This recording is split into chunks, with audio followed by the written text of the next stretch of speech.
ಅಲ್ಲ ಸೇಫ್ ಅಲ್ಲ, ಡೆಫಿನೆಟ್ಲಿ ಒಂದು ಮಟ್ಟಿಗೆ ರಿಸ್ಕೇನೆ ಇದು. ಬಟ್ ಏನಂದರೆ ಸಿನಿಮಾದಲ್ಲೂ ದುಡ್ಡಿದೆ ನಿಮಗೆ. ಅದಕ್ಕೆ ಬೇರೆ ಬೇರೆ ಇಂಡಸ್ಟ್ರೀಲಿ ಬಹಳ ದೊಡ್ಡ ದೊಡ್ಡ ಎಕ್ಸಾಂಪಲ್ಸ್ ಇದೆ. ಅಂದರೆ ಅದೇ ಇಂಡಸ್ಟ್ರಿಲೇ ಇದ್ದು ಅಲ್ಲೇ ಸ್ಟುಡಿಯೋ ಕಟ್ಟಿ ಅಲ್ಲೇ ಥಿಯೇಟ್ರ್ಗಳನ್ನ ಕಟ್ಟಿ ಆ ಸಿನಿಮಾ ವ್ಯಾಪಾರನೂ ದೊಡ್ಡದಾಗಿ ಅವರು ಕೂಡ ಅಷ್ಟೇ ತುಂಬ ಚೆನ್ನಾಗಿ ಭಾಳ ದೊಡ್ಡದಾಗಿ ಫೈನಾನ್ಷಿಯಲಿನೂ ಬೆಳೆದಿದ್ದಾರೆ. ಅಂದರೆ ಇಲ್ಲಿ ಬಹಳ ಚೆನ್ನಾಗಿದೆ ಎಲ್ಲದನ್ನು. ಅದಕ್ಕೆ ನಾವು ವಾಪಸ್ಸು ಕಾಂಟ್ರಿಬ್ಯೂಟ್ ಮಾಡ್ಕೊಂಡು ಅದನ್ನು ಬಿಲ್ಡ್ ಮಾಡ್ಕೊಂಡಾಗ ಮಾತ್ರ ಡೆಫಿನೆಟ್ಲಿ ಬಹಳ ಚೆನ್ನಾಗಿ ಆಗೋ ಸಾಧ್ಯತೆ ಇದೆ. ಅದು ಒಬ್ಬರ ಕೈಲಿ ಅಂತಲ್ಲ, ನಂತರನೇ ಇನ್ನೊಂದಿಷ್ಟು ಜನನೂ ಪ್ರಯತ್ನ ಪಡ್ತಿದ್ದಾರಲ್ಲ, ಎಲ್ಲ ಸೇರಿಕೊಂಡು ಅವ್ರವ್ರ ಕಾಂಟ್ರಿಬ್ಯೂಷನ್ ಮಾಡ್ತಾ ಹೋದಂಗೆ ಐ ಥಿಂಕ್ ಅದು ಲಾಂಗ್ ಟರ್ಮಲ್ಲಿ ಒಂದು ಶೇಪ್ ತೊಗೊಳಕ್ಕೆ ಸಾಧ್ಯ ಅಂತ. ರಾತ್ರಿ ಏನು ಚೇಂಜ್ ಆಗಲ್ಲ, ಚೇಂಜ್ ಮಾಡೋಕ್ಕಾಗಲ್ಲ.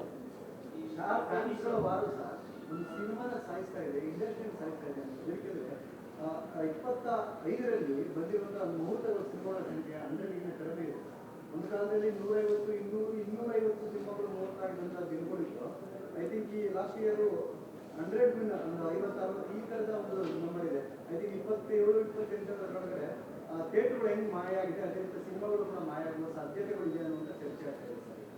ನಿರ್ಮಾಪಕನಾಗಿ, ನಟರಾಗಿ ನಂಗೆ ಗೊತ್ತಿಲ್ಲ. ಐ ಥಿಂಕ್ ನನ್ನ ಪ್ರಕಾರ ಸಿನಿಮಾ ಯಾವತ್ತೂ ಸಾಯಲ್ಲ ಅಂತ. ಅಂದರೆ ಎಲ್ಲರೂ ಮನೇಲಿ ಕೂತ್ಕೊಂಡು ನೋಡೋದು ಬೇರೆ, ಥಿಯೇಟ್ರಲ್ಲಿ ಕೂತ್ಕೊಂಡು ನೋಡೋದು ಬೇರೆನಲ್ಲ. ಅದೊಂದು ಎಕ್ಸ್ಪೀರಿಯೆನ್ಸೇ ಬೇರೆ.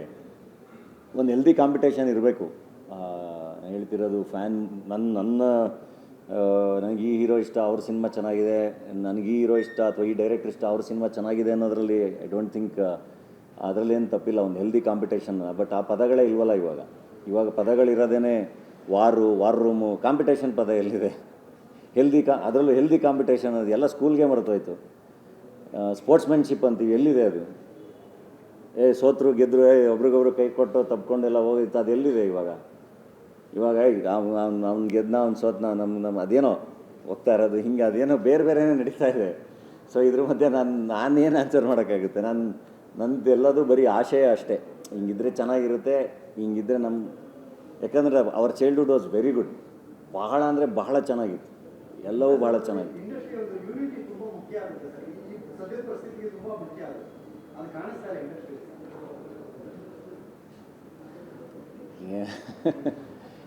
ಅದೇ ಒಂದು ಸಿನಿಮಾ ಗೆದ್ದ ಖುಷಿ ಪಡೋಕ್ಕಿಂತ ಸೋಲ್ನ ನೋಡೋಕೆ ತುಂಬಾ ಜನ ಕಾಯ್ತಾ ಇದ್ದಾರೆ. ಅದು ಸಮಸ್ಯೆ. ಅದು ಪ್ರೊಪಗಂಡ ಕ್ರಿಯೇಟ್ ಮಾಡ್ತಾರೆ. ನಮ್ಮ ಸಿನಿಮಾ ದಿನಗಳಿತ್ತು, ಆದರೆ ಈಗ ಸೋಲನ್ನು ಸಂಭ್ರಮಿಸುವಂತ ದಿನ ಬಂದಿದೆ. ಬದಲಾಗಲಿ ಅಷ್ಟೇ, ಚೇಂಜ್ ಆಗಬೇಕು ಅಂತಲೇ ಇಷ್ಟಪಡ್ತೀನಿ. ನನಗೆ I always wanted to work with everyone. ನಾನು ಎಲ್ಲರ ಜೊತೆ ಸ್ಕ್ರೀನ್ ಶೇರ್ ಮಾಡೋ ಆಸೆ. ನಾನು ಭಾಳ ಚೆನ್ನಾಗಿ ಎಲ್ಲರ ಜೊತೆನೂ ಹೋಗಿ ಆ್ಯಕ್ಟ್ ಮಾಡಿದ್ದೀನಿ. ಯಾರೇ ಸಿಕ್ಕರು ಭಾಳ ಖುಷಿಯಾಗಿ ತಪ್ಕೊಂಡೆ ಅಭ್ಯಾಸ ನನಗೆ. ಅದನ್ನು ಮೀರಿ ನಮ್ಮ ಪಾಡಿಗೆ ನಾವು ಏನೋ ಕೆಲಸ ಮಾಡ್ಬೋದು ಬಿಟ್ಟರೆ ಭಾಳ ಏನೂ ಮಾಡೋಕ್ಕಾಗಲ್ಲ. ಈಗ ನಂದು ಹೆಡ್ ಬುಷ್ ಅನ್ನೋ ಸಿನಿಮಾ ಮಾಡಿದಾಗ, ಹೆಡ್ ಬುಷ್ ಸಿನಿಮಾದಲ್ಲಿ ನಾನು ನಟನ ಜೊತೆ ನಿರ್ಮಾಪಕ ಕೂಡ ಹೌದು. ಅವತ್ತದು ಎಷ್ಟು ದೊಡ್ಡ ಇಶ್ಯೂ ಆಗಿತ್ತು ಅಂದರೆ ಯಾರೂ ಅಂದರೆ ನಾನು ಹೇಳೋದು ಒಬ್ರದ್ದೇನೋ ಆ ಥರದ್ದೇನೋ ಆದಾಗ I think every one should come ಅಲ್ಲ ಇಂಡಸ್ಟ್ರಿಯಲ್ಲಿ. ಇರಪ್ಪ ಇದು ಸಿನಿಮಾ ಅವನೇನೋ ನಿರ್ಮಾಣ ಮಾಡಿದ್ದಾನೆ, ಅವನೇನೋ ಮಾಡಿದ್ದಾನೆ ಅಂತ. ದಟ್ ಕಲ್ಚರ್ ಶುಡ್ ಕಮ್ ಅಷ್ಟೇ. ಅದು ಯಾರದೇ ಆದ್ರೂ ಎಲ್ಲರೂ ಬಂದು ನಿಂತ್ಕೋಬೇಕಲ್ಲ. ಇರಪ್ಪ ಇದು ನಮ್ಮ ಇಂಡಸ್ಟ್ರಿ, ಅವನೇನೋ ಸಿನಿಮಾ ಮಾಡಿದ್ದಾನೆ, ಏನೋ ಓಕೆ ಅದೇನೋ ಅನಿಸಿರ್ಬೋದು ನಿಮಗೆ, ಹಂಗಾಗಿಲ್ಲ ಅಂತ. ಒಬ್ಬ ಧನಂಜಯ ಹಿಂಗಾದಾಗ ಬರೋಂಗೆ ಅಥವಾ ಇನ್ನೊಬ್ರಿಗಾದಾಗ ಧನಂಜಯ ಹೋಗಂಗೆ ಹಂಗೇನೋ ಆಗಬೇಕದು. ಆಗುತ್ತೆ, ಎಲ್ಲರೂ ಟೈಮ್ ಬೇಕು. ಆಗುತ್ತೆ.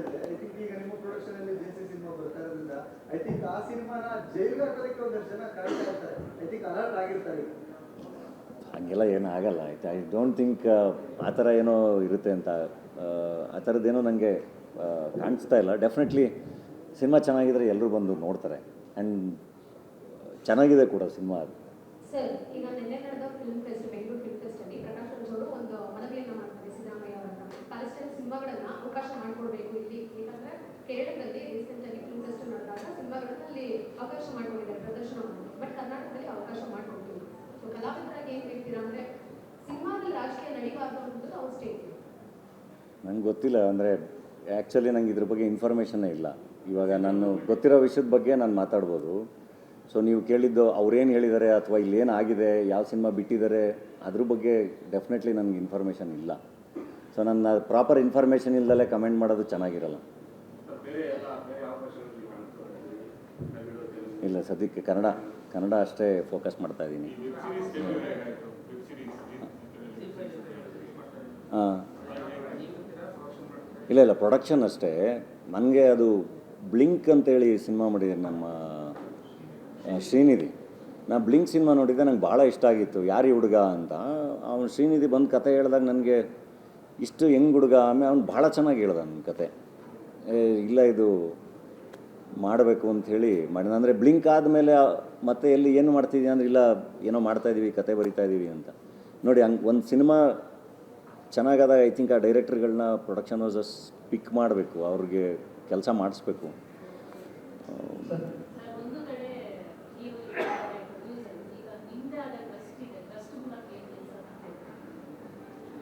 ಇಲ್ಲ ಅದು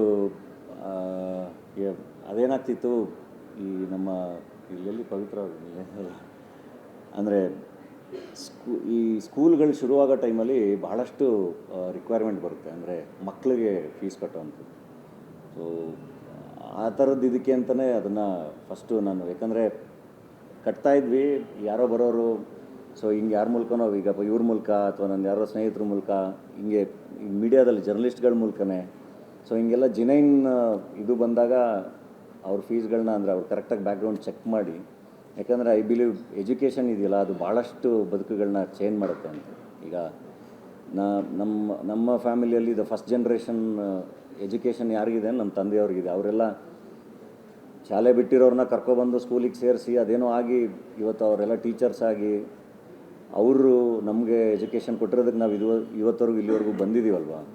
ಸೊ ಒಂದು ಮಗು ಯಾವುದೋ ಒಂದು ಭಾಳ ಚೆನ್ನಾಗಿ ಎಜುಕೇಟ್ ಆದರೆ ಅದೊಂದು ಇಡೀ ಫ್ಯಾಮಿಲಿದು ಇದೇ ಚೇಂಜ್ ಆಗುತ್ತಲ್ಲ. ಸೊ ಅದನ್ನು ಭಾಳ ಚೆನ್ನಾಗಿ ನಂಬ್ತೀನಿ. ಸೊ ಅದಕ್ಕೇ ನಮ್ಮ ಸ್ಕೂಲ್ನೂ ರೆಡಿ ಮಾಡಿಸಿದ್ದು ನಾನು ಊರಲ್ಲಿ, ಅಥವಾ ಮಕ್ಳುಗಳಿಗೆ ಫೀಸ್ ಕಟ್ಟೋದು ಇದೆಲ್ಲ ಅದು ಸಣ್ಣ ಪುಟ್ಟದ್ದು ನಡೀತಾ ಇರುತ್ತೆ. ಆ್ಯಂಡ್ ಅದನ್ನು I don't think have to ಅದನ್ನು ಒಂದು ಪ್ರೊಜೆಕ್ಟ್ ಮಾಡಬೇಕು, ಇದು ಆ ಥರನೂ ಇಲ್ಲ.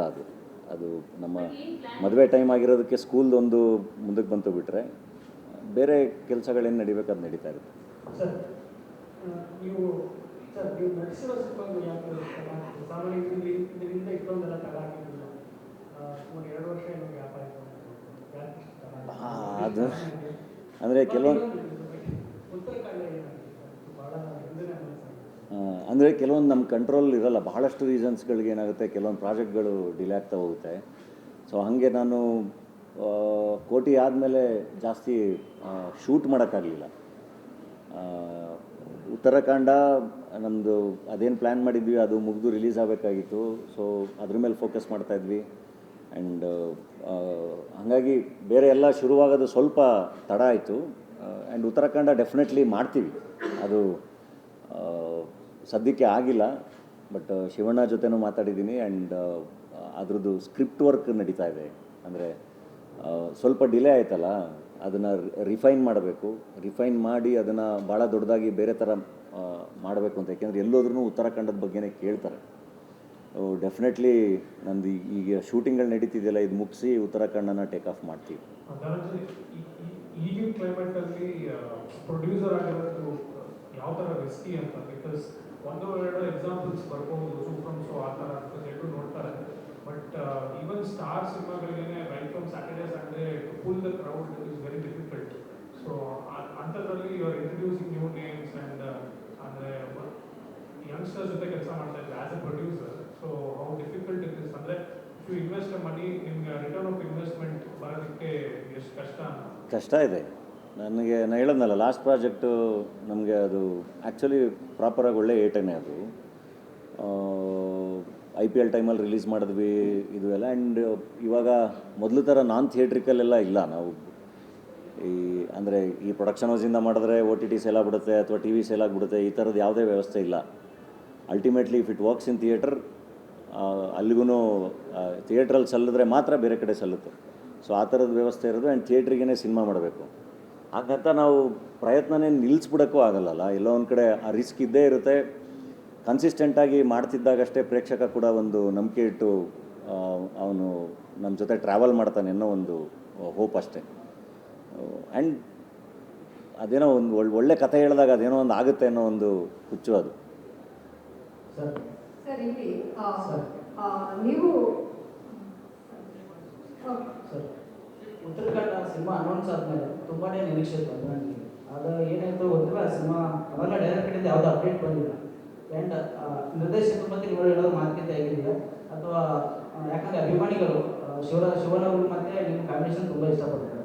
ಆ್ಯಂಡ್ ಅದು ನಿಮ್ಮದು ಬಡ್ಡೆಗೆ ಟೀಸರ್ ಬಿಟ್ಕೊಂಡು ತುಂಬ ಅದು ಹೈಲೈಟ್ ಆಗಿತ್ತು. ಆ್ಯಂಡ್ ಎಲ್ಲ ಒಂದು ಕಡೆ ಸರ್ ಇಂಡಸ್ಟ್ರಿಯಲ್ಲಿ ಸಿನಿಮಾ ನಿಂತೋಗಿದೆ ಅನ್ನೋ ಟೀಕೆ ಸರ್ ಕೆಲವೊಂದು ವಿಷಯಗಳಿದೆ. ನಿಮ್ಮ ಉತ್ತರ ಕರೆಕ್ಟ್ ನೀವು ಅಲ್ಲ, ಸದ್ಯಕ್ಕೆ ಅದು ಇವಾಗ ಇನ್ನೂ ಶೂಟಿಂಗು ಹೋಗುವಂಥ ಇದರಲ್ಲಿಲ್ಲ. ಬಟ್ ಡೆಫಿನೆಟ್ಲಿ ಉತ್ತರಾಖಂಡ ಮಾಡ್ತೀವಿ, ಅದ್ರದ್ದು ಸದ್ಯದಲ್ಲೇ ಅಪ್ಡೇಟ್ ಕೊಡ್ತೀವಿ. ನಿರ್ದೇಶಕರು ಯಾವುದೋ ಅಪ್ಡೇಟ್ ಮಾಡಬೇಕು, ಎಲ್ಲ ಸೆಲೆಕ್ಟ್ ಆಗಿದ್ದಾರೆ ಟೀಮು. ನಾನು ಹೇಳ್ತೀನಿ, ನಾನೇ ಅಪ್ಡೇಟ್ ಕೊಡ್ತೀನಿ. ನಾನೇ ಎಲ್ಲ ಪ್ಲ್ಯಾನ್ ಮಾಡಿ ಡೆಫಿನೆಟ್ಲಿ ಅಪ್ಡೇಟ್ ಕೊಡ್ತೀನಿ.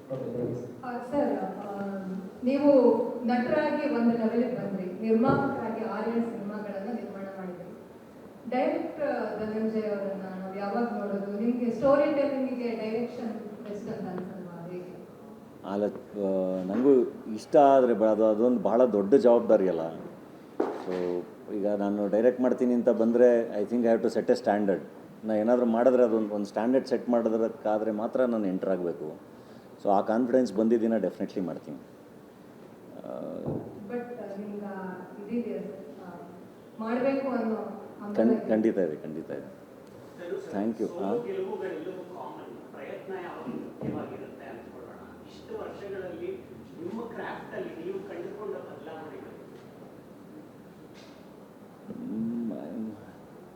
ಅಂದರೆ ನಿರಂತರ ಕಲಿಕೆ ಅದು ಅಷ್ಟೇ. ಪ್ರತಿ ಸಿನಿಮಾನೂ ಹೊಸ ಎಕ್ಸ್ಪೀರಿಯೆನ್ಸು. ಆ್ಯಸ್ ಎನ್ ಆ್ಯಕ್ಟರ್ ಅಥವಾ ಆ್ಯಸ್ ಎ ಪ್ರೊಡ್ಯೂಸರು, ಅಥವಾ ನಾನು ಸಿನಿಮಾನ ರಿಲೀಸ್ ಮಾಡ್ತೀನಿ, ಡಿಸ್ಟ್ರಿಬ್ಯೂಟ್ ಮಾಡ್ತೀನಿ ಅಂದರೂ, ಅಥವಾ ಇದು ರೆಗ್ಯುಲರ್ ಪ್ರೋಸೆಸ್, ಅದು ಕಲಿಕೆ. ಹೊಸ ಎಕ್ಸ್ಪೀರಿಯೆನ್ಸು, ಹೊಸ ಜನ, ಅದು ನಡೀತಾನೆ ಇರುತ್ತೆ. And I think as actors ನಾವು ವಲ್ನರಬಲ್ ಆಗಿರಲೇಬೇಕು. ನಾವು ಎಲ್ಲೋ ಒಂದು ಕಡೆ ಯಾರೋ ನಂಬಲೇಬೇಕು, ಕೆಲಸ ಮಾಡಲೇಬೇಕು. ಅಲ್ಲಿ ಮೋಸ ಆಗ್ಬೋದು, ಅಲ್ಲಿ ನಾವು ಅಂದ್ಕೊಂಡಿದ್ದು ಆಗ್ದಲೇ ಇರ್ಬೋದು. ಬಟ್ ಅದು ಮತ್ತೆ ಒಂದು ಎಕ್ಸ್ಪೀರಿಯೆನ್ಸ್ ಆಗಿ ತೊಗೊಂಡು ಶುಡ್ ಮೂವ್ ಫಾರ್ವರ್ಡ್. ಊಟ ಮಾಡೋಣ.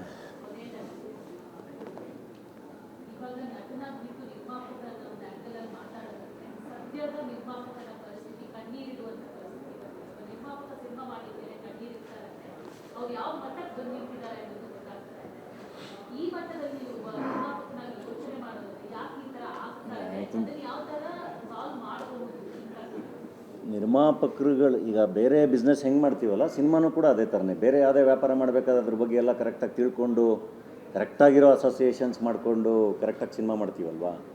ಇಲ್ಲೂ ಅಷ್ಟೇ. ನಾವು ಐ ನೋ ಒಂದು ಮಟ್ಟಿಗೆ ಸಿನಿಮಾ ಗ್ಯಾಂಬಲ್ ಥರನೇ ಕಾಣುತ್ತೆ. ಬಟ್ ಇದನ್ನು ನೋಡಿಕೊಂಡೇ ಮಾಡಬೇಕಲ್ವಾ. ನಾನು ಏನು ಇನ್ವೆಸ್ಟ್ ಮಾಡ್ತೀನಿ, ಎಷ್ಟು ಇನ್ವೆಸ್ಟ್ ಮಾಡ್ತೀನಿ, ಇದನ್ನು ಕೂಡ ಕ್ಯಾಲ್ಕುಲೇಟೆಡ್ ರಿಸ್ಕಲ್ಲೇ ಮಾಡಬೇಕು. ಸಿನಿಮಾ ಅಂತಿದ್ದಂಗೆ ಗ್ಯಾಂಬ್ಲಿಂಗ್ ಥರ ತೊಗೊಬಂದೇನೋ ದುಡ್ಡು ಹಾಕಿ ದುಡ್ಡು ಎತ್ಕೊಂಡು ಹೋಗೋದಲ್ಲ. ನಿರ್ಮಾಪಕ ಕೂತ್ಕೊಂಡು ನೋಡಿ ಏನು ವರ್ಕ್ ಆಗುತ್ತೆ, ಏನು ವರ್ಕ್ ಆಗಲ್ಲ, ನಾನು ಯಾರ ಜೊತೆ ಅಸೋಸಿಯೇಟ್ ಆಗಿದ್ದೀನಿ, ಎಷ್ಟು ಖರ್ಚು ಮಾಡಬೇಕು, ನಾನು ಎಷ್ಟರಲ್ಲಿ ಸಿನಿಮಾ ಮಾಡಬೇಕು, ಎಲ್ಲದನ್ನು ಯೋಚನೆ ಮಾಡಿನೇ ಮಾಡಬೇಕಲ್ವ. ಇವಾಗ ನಾನು ಓವರ್ ಆ್ಯಂಬಿಷಿಯಸ್ ಆಗಿ ನಾನು ಹೋಗಿ ನನ್ನ ಶಕ್ತಿ ಮೀರಿ ನಾನು ಸಿನಿಮಾಗೆ ದುಡ್ಡು ಹಾಕಿಬಿಟ್ರೆ, ನಾಳೆ ದಿನ ನಾನು ಬಂದು ಸಮಸ್ಯೆ ಹೇಳ್ಕೊಳಕ್ಕಾಗುತ್ತೆ. ಬಿಟ್ಟರೆ ನಾನು ಏನೂ ಮಾಡೋಕ್ಕಾಗಲ್ಲ. ಈಗ ನಾನು ನಾನು ಪ್ರೊಡಕ್ಷನ್ ಮಾಡಿರೋ ಸಿನಿಮಾಗಳು ಏನೇ ಆದ್ರೂ ನಾನು ವಾಪಸ್ಸು ಕಾನ್ಫಿಡೆಂಟಾಗಿ ಬಂದಿಲ್ಲಿ ಕೂತ್ಕೊಂಡಿಲ್ಲ, ನಾನು ಚೆನ್ನಾಗಿದ್ದೀನಿ ಅಂತ ಹೇಳೋ ಅಂಥ ಪರಿಸ್ಥಿತಿಲಿದ್ದರೆ ಮಾತ್ರನೇ ಮಾಡಬೇಕಲ್ವ. ಇಲ್ಲಾಂದರೆ ಭಾಳ ಕಷ್ಟ. ನೀವು ತುಂಬ ಗ್ಯಾಂಬಲ್ ಮಾಡೋಕ್ಕಾಗಲ್ಲ. ನಾವು ಅಷ್ಟೇ ಕೇರ್ಫುಲ್, ನಿರ್ಮಾಪಕರಾಗಿ ನಾವು ಅಷ್ಟೇ ಕೇರ್ಫುಲ್ಲಾಗಿಯೇ ಸಿನಿಮಾ ಮಾಡಬೇಕಾಗುತ್ತೆ. ಆ್ಯಂಡ್ ನಟರಷ್ಟೇ, ನಿರ್ದೇಶಕರಷ್ಟೇ, ನಿರ್ಮಾಪಕನೂ ಕೂಡ ರೆಸ್ಪಾನ್ಸಿಬಿಲಿಟಿ ತೊಗೋಬೇಕು. ಗೆದ್ದಾಗ ಹೇಗೆ ಅವ್ರದ್ದು ಒಂದು ಅದ್ರ ಬಗ್ಗೆ ಒಂದು ಹೆಮ್ಮೆ ಇರುತ್ತಲ್ವ. ನನ್ನ ಸಿನಿಮಾ, ನಾನು ನಿರ್ಮಾಪಕ ಆಗಿ ನೋಡ್ರಿ ನಾನು ಎಷ್ಟು ಚೆನ್ನಾಗಿ ಮಾಡಿದೆ, ನಂದು ಪ್ರೊಡಕ್ಷನ್ ಕ್ವಾಲಿಟಿ ಹೆಂಗಿತ್ತು, ನನ್ನ ಸಿನಿಮಾ ಹೆಂಗಿತ್ತು, ನಾನು ಗೆದ್ದೆ, ನಾನು ಇಷ್ಟು ದುಡ್ಡು ಮಾಡಿದೆ ಅನ್ನೋ ಒಂದು ಪ್ರೌಢಿಮೆ ಇರುತ್ತಲ್ಲ. ಅಷ್ಟೇ ಜವಾಬ್ದಾರಿ ಸೋತಾಗಲೂ ಅವರು ತೊಗೋಬೇಕಾಗತ್ತೆ. ಯಾಕೆಂದರೆ ಎಲ್ಲರೂ ಅವ್ರವ್ರ ಕೆಲಸ ಚೆನ್ನಾಗಿ ಮಾಡಿದಾಗ ಮಾತ್ರ ಸಿನಿಮಾ ಚೆನ್ನಾಗಾಗುತ್ತೆ. ನಾನು ಇವ್ರನ್ನ ನಮ್ಮದೇ ಅವ್ರನ್ನ ನಮ್ಮದೇ ಅದು ವರ್ಕ್ ಆಗಲ್ಲ. ಸರ್, ಕೊನೆಯದಾಗಿ ಎರಡು ಪ್ರಶ್ನೆ. ಒಂದು, ನೀವು ಪರಭಾಷೆ ಸಿನಿಮಾಗಳಲ್ಲಿ ತುಂಬ ಫೇಮಸ್ ಆಗ್ತಿದ್ದೀರಾ, ಅಂದರೆ ನೆಗೆಟಿವ್ ರೋಲ್, ಗ್ರೇ ಶೇಡ್ ರೋಲ್ಗಳಲ್ಲಿ. ಆ ಥರ ಯಾವುದಾದ್ರೂ ಹೊಸ ಸಿನಿಮಾ ಒಪ್ಕೊಂಡಿದ್ದೀರಾ ಅಂತ ಒಂದು ಬೇರೆ ವರ್ಷಗಳಲ್ಲಿ. ಇನ್ನೊಂದು, ಯಶ್ ಅವರ ಒಂದು ಮಾತು ತುಂಬ ಫೇಮಸ್, ಅಂದರೆ ನಾನು ಈ ವರ್ಷ ಇಲ್ಲಿ ಇಲ್ಲಿಂದ ಈ ಲೆವೆಲ್ಗೆ ಏರ್ಬೇಕು ಅಂತ ಒಂದು ಗೋಲ್ ಇಟ್ಕೊಳ್ತೀನಿ, ನೆಕ್ಸ್ಟ್ ಅಲ್ಲಿ ಇರ್ತೀನಿ ಅಂತ. ಆ ಥರ ನಿಮ್ದು ಏನಾದರೂ ಇದೆಯಾ, ನಾನು ನೆಕ್ಸ್ಟ್ 2-3 ವರ್ಷದಲ್ಲಿ ಅಲ್ಲಿ ಹೋಗ್ಬೇಕು ಅಂತ? ಅಂದರೆ ಬೇರೆ ಭಾಷೆ ಸಿನಿಮಾಗಳು ಭಾಳ ಚೆನ್ನಾಗಿದ್ದರೆ ಅದು ನನಗೂ ಅದು ಕಾಂಟ್ರಿಬ್ಯೂಟ್ ಮಾಡೋ ಥರದ್ದಿದ್ದರೆ ಡೆಫಿನೆಟ್ಲಿ ಮಾಡ್ತೀನಿ. ಇಲ್ಲ ನಾನು ಸುಮ್ಮನೆ ಹೋಗಿ ನಾನೇನೋ ಮಾಡಿ ಬರೋದಾದರೆ ಡೆಫಿನೆಟ್ಲಿ ಮಾಡಲ್ಲ. ಹಂಗಾಗಿ ಯಾವುದೂ ಒಪ್ಕೊಂಡಿಲ್ಲ. ಯಾಕೆಂದರೆ ಇಲ್ಲಿ ಕೆಲಸ ಮಾಡೋದು ಬಹಳ ಇದೆ. ಆ್ಯಂಡ್ ಗೋಲ್ ಅಂತ ತಗೊಂಡ್ರೆ ಐ ಥಿಂಕ್ ಕನ್ಸಿಸ್ಟೆಂಟಾಗಿ ಏನೋ ಕೆಲಸ ಮಾಡ್ತಾ ಇರಬೇಕು ಅನ್ನೋದನ್ನು ನಾನು ನಂಬ್ತೀನಿ. ನನಗೆ ಹೀಗೆ ಆಗುತ್ತೆ, ಈ ಪ್ರಾಜೆಕ್ಟ್ ಹೀಗೆ ಆಗುತ್ತೆ ನನಗೆ ಅದು ಆ ಥರ ಯೋಚನೆ ಮಾಡಲ್ಲ. ಲಾಂಗ್ ಟರ್ಮಲ್ಲಿ ಯೋಚನೆ ಮಾಡ್ತೀನಿ. ಅಂದರೆ ನನ್ನ ಕನಸುಗಳು ಹೆಂಗಿರುತ್ತೆ ಅಂದರೆ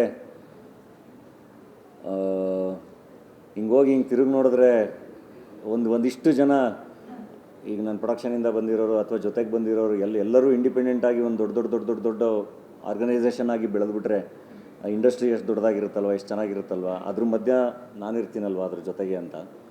ಸೊ ಆ ಥರ ಯೋಚನೆ ಮಾಡ್ತೀನಿ. ನೋಡೋಣ.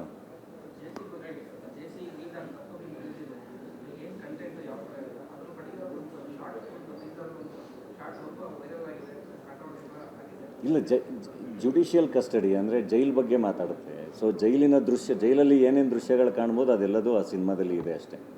ಸೊ ಯಾರ ಬಗ್ಗೆನೂ ಇಲ್ಲ. ಅಂದರೆ ಬಹಳ ಚೆನ್ನಾಗಿ, ಅಂದರೆ ಜೈಲ್ ಅನ್ನೋದು ಅಂದರೆ ಈಗ ನಾನು ಹೇಳೋನಲ್ಲ, ಅದು ಅಂಡರ್ವರ್ಲ್ಡ್ ಕನೆಕ್ಟೆಡ್ ಸಿನಿಮಾನೇ.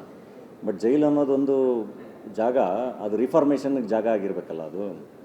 ಸೊ ಆ ಜೈಲ್ ಬಗ್ಗೆ ಬಹಳ ಚೆನ್ನಾಗಿ ಮಾತಾಡಿದ್ದಾನೆ ಹುಡುಗ ಡೈರೆಕ್ಟ್, ವಿತ್ ಎಂಟರ್ಟೈನ್ಮೆಂಟ್. ಭಾಳ ಚೆನ್ನಾಗಿ ಎಂಟರ್ಟೈನ್ ಮಾಡುತ್ತೆ, ಭಾಳ ಚೆನ್ನಾಗಿ ಕಟ್ಟಿದೆ. Thank you.